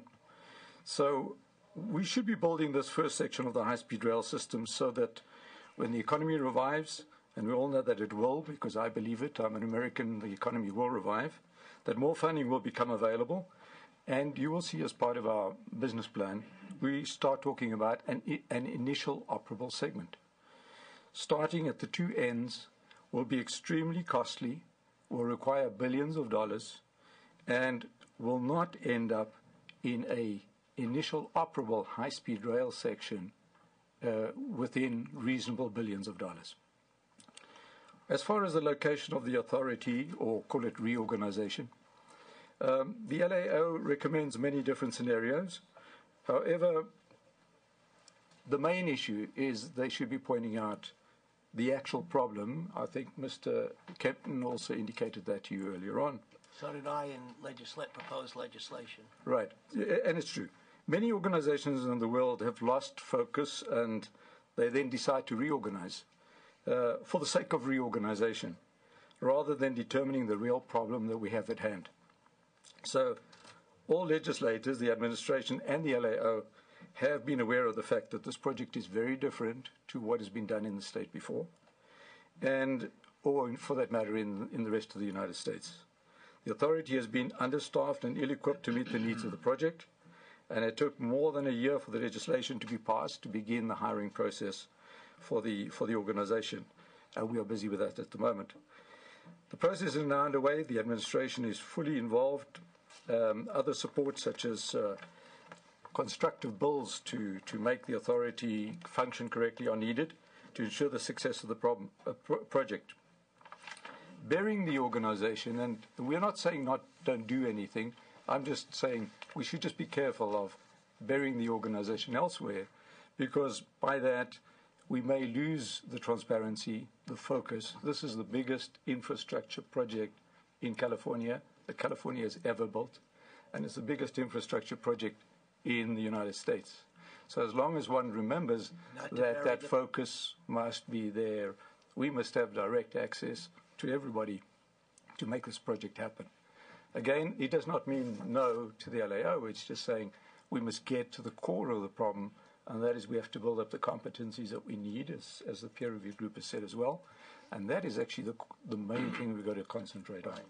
As you know, that there is some dispute, some discussion about whether, in fact, there truly is, besides the financial aspects, which we do in the budget subcommittee, whether there's accountability with the existing authority as it exists now versus bringing it into state government. Yeah. A question that needs to be vetted. To be answered as well. That's You're quite right. You're quite right. So, of course, the effects of this change and the worry that I have on time delay on the project, if one considers... Are you talking about seeking flexibility on the use now? When you talk about the time delay, yeah, are you saying, could we, and I'd like you to address the time delay in the context of, should we be following the LAOs and also the peer review group, who also said they thought that getting people together to at least address the issue of flexibility. Do you support this recommendation? I think, but I do not want to speak on behalf of Mr. Kempton. I think he should answer maybe my statement here. Mr. Kempton's statement in the peer review group report refers to the issue of phased implementation. It was well in advance of any other alternatives that have come on the table. But we asked him this morning, would he support us going to the federal government to seek greater flexibility, and he answered in the affirmative, just as the LAO. Yeah, and we have the FRA. You would support that? We have the FRA and the DOT here, and of course, if it's a request, do you support that? I would support asking the FRA the flexibility. I have no problem with that, Senator. So you would support asking for that flexibility? Yes, you support getting greater flexibility in terms of where it is built. I'm not saying we make that. You will make those decisions, and when it is built, and what are the requirements in terms of matching, all the issues that would fall under flexibility. You would support beginning that discussion. We will discuss that with the FRA DOT next week when they are with us. If I may, on the issue of delays, if one considers the LAO report, it's clear that this would have some negative effects on the project. Firstly, the effect of time delay, which is one of the biggest drivers of cost increases. You heard that from the peer review group earlier on as well. Furthermore, the inability to retain the resources if we had to stop the budget. Presently, you're talking about the $185 million now. Presently, the Californian High-Speed Rail Authority has many of the most capable but very scarce high-speed rail resources which exist in the United States on our project. Just shutting off the project for 3 months or 6 months, we must not forget that many of these consultants have very often worked for us without money for 3 months because there has been no state budget in place.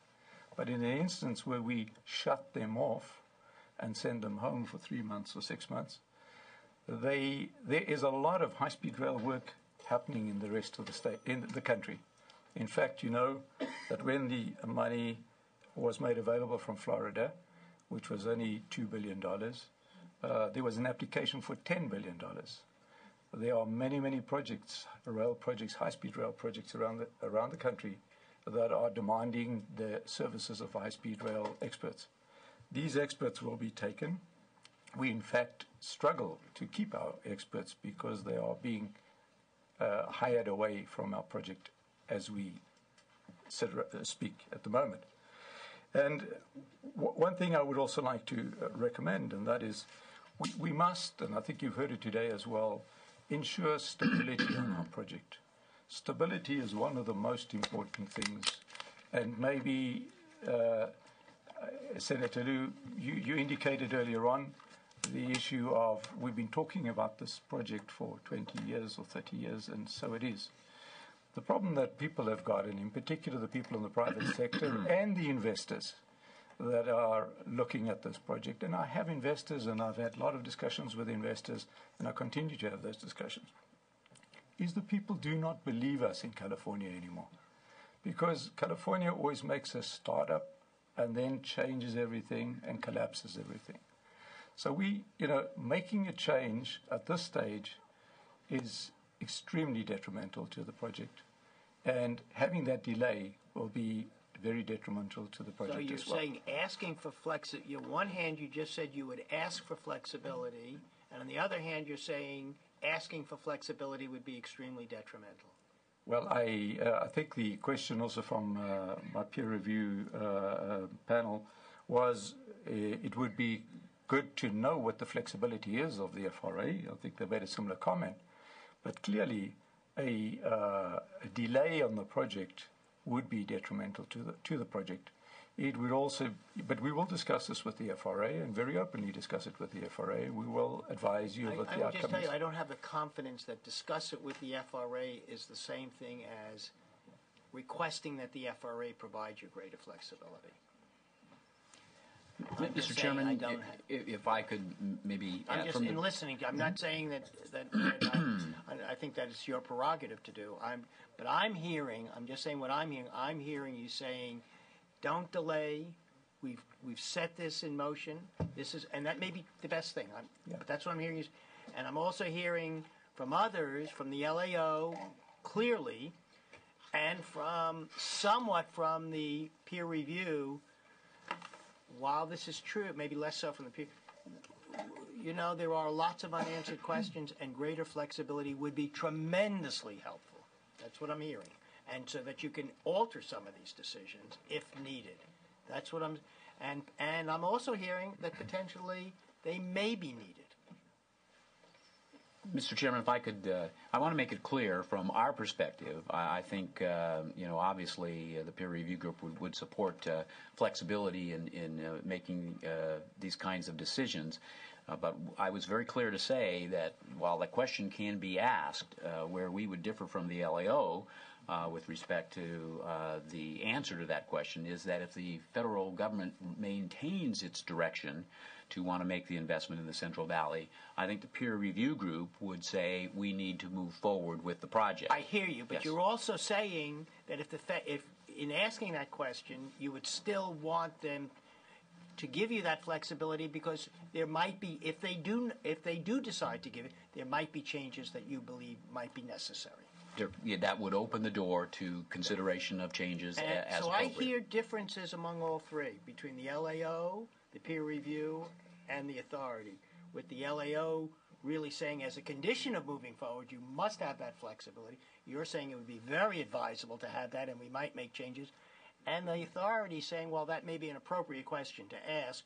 We do not want to make changes at this moment.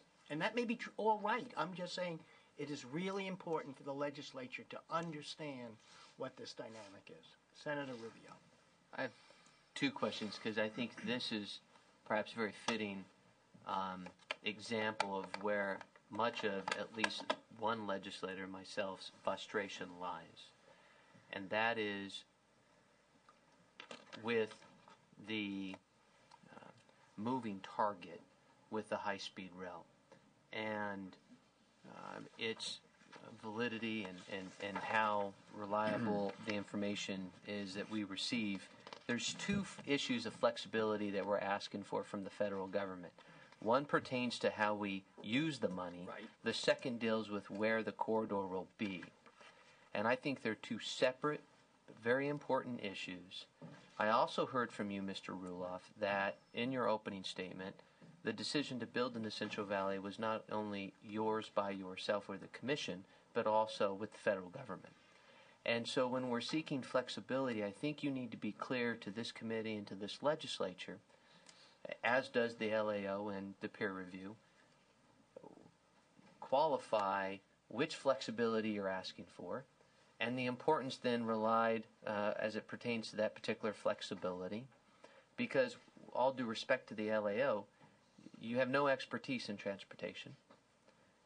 We've designated folks at the federal level who do, and in conjunction with the high speed, they designated the Central Valley to be that location. But Mr. Ruloff, I think the larger overarching issue, I think is critical to this project, is you have a document from a very trusted entity, and while the LAO is not an expert in terms of transportation, I would say they are experts with respect to governance, accountability, and transparency. In this report, I'm not going to sugarcoat it like our chair did. They clearly have said they have lost confidence in you and your organization. Have you, in response to this, brought your team together and immediately started working on some form of corrective action plan? You've heard frustration from the legislature. Now you're hearing a clear statement of lack of confidence from the most objective third-party entity that the state can offer, trusted LAO's office. What has been your response in the last 12 hours? I'm curious. Senator, in the last 12 hours I've been sitting in hearings, so I'm sorry, but I haven't been able to give you anybody a response because... Internally? No, I'm not talking about external. I'm thinking internal. What corrective action? I mean, you cannot get a more damning statement in black, in a very nice colored document, by the way. And I'm just, you've answered my question. Thank you very much. And if I may, sorry, Senator, there's maybe more than two. I think I touched on it when I gave you my response. But the one aspect that we have to clear with the FRA, if we go any other route than the one in the Central Valley, is we need a lot more time. Right. Yeah. And a lot more money. A lot more time. So that means, the flexibility of the money, if we can match it with less is one issue. If we can go to another alignment is a separate issue. But the other one clearly is a lot more time.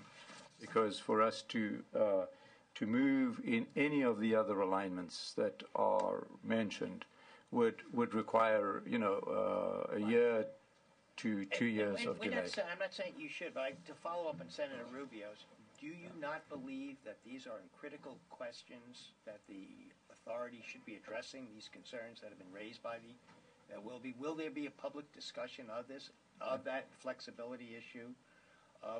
Will the members of the authority and yourself publicly address these questions? It's maybe a bit early to answer it, Senator, Mr. Chairman, but clearly there are some issues in here where we didn't say they do not apply, organizational issues and so on. All we are saying, and all I said after having seen this report in just a few hours, is just be careful that we fix the problem and don't shift the problem somewhere else. I mean, that's it. I'm waiting to see it on the agenda. So that's one thing. But the one that I'm more outspoken about, because I have to say it, is me as the person I am. I've been given the task on high-speed rail. I stand behind the decision in the Central Valley. So, it would become more difficult to, we would have to get somebody else to come and analyze what the alternatives should be. That's a particular decision. We're just saying the larger question is not what ultimately the authority or yourself decides is the best first step to take.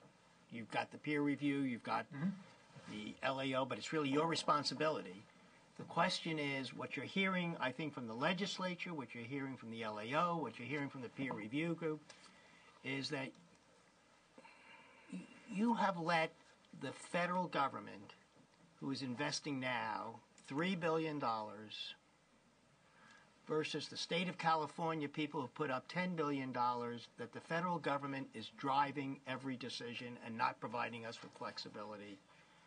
And this state is not saying what to, is saying where it's our pocketbook. Primary. We do not want to have those decisions. We want to go forward with high-speed rail, but we want those decisions to be made in a transparent and an open way, and we want to understand how decisions are made. Not we're going to make them, but how they're made, and we need greater flexibility. That in doing that, not that we're telling you greater flexibility means do it our way. It means greater flexibility, and I'm hearing that from everyone, and I want to see whether the High-Speed Rail Authority raises that issue and really, not just in discussions, private discussions with the FRA, really comes to grips with some of these issues that were raised by the LAO. That's all. Not telling you where to start, where not to start. These are just critical issues that need to be addressed. Through the chair, I just want to say that I can appreciate Mr. vanARk's, having to come back with a thoughtful answer to some of the issues raised by the LAO, and clearly you don't want to shoot off the, ready, fire, aim, so to speak. You want to go back and discuss the LAO's report with your staff and with your board members and come back. But, Mr. Chair, I would love to see another hearing on, and these individuals invited back to address some of these issues, because this is exactly what we're talking about in terms of the legislative process and the confidence of this legislature on what you're doing. And I think part of it would be to have you back to give us a report on what you think about the LAO very quickly. Thank you. Other members? This select committee is not going to go away. We will be having it, and I think that's very appropriate to follow up on this. I think we've had a full discussion. Would anybody like to close? I would like to have comments, public comment.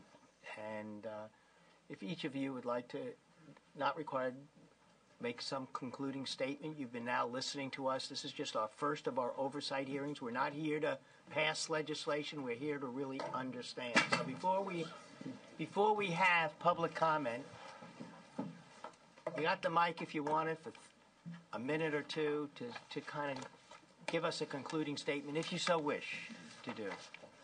Anybody want to? No? Nope. The backbone is in the Central Valley. That's right, baby. Knock it up. Here, here. That's for the record. That's for the record. Mr. Chair, I'm Please sorry. come forward if for public comment. Yes. Mr. Chair, I just before the LAO disappears, I'd like a copy of the report, please. Public comment. Please come forward. You want to see more than one? Yeah, why don't we ask the panel? You've done a great job. Thank you. First, on behalf of the subcommittee, the select committee, I would really, and Mr. vanARk especially, I would really like to thank you. I think we had a forthright and honest discussion of some of these issues. We didn't answer them all, but we started this discussion. This is really what oversight is supposed to be, and I really thank you all for coming. Thank you.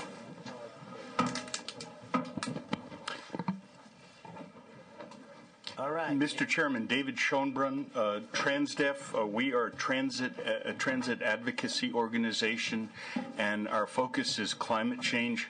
We're big boosters of high-speed rail. We believe that California needs a high-speed rail future, but we have zero confidence that the High-Speed Rail Authority can provide that, which is why we are among the litigants who are suing the High-Speed Rail Authority, challenging their EIR.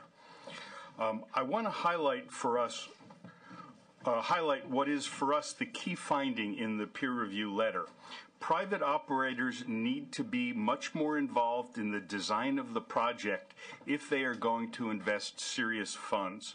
Since there isn't any hope of additional federal funding in the next 2 years, the only way this project will ever be more than an isolated track in the Central Valley is through substantial private investment.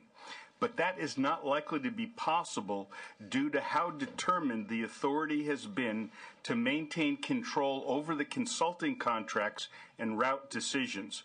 We think this is the key decision into which the legislature needs to intervene.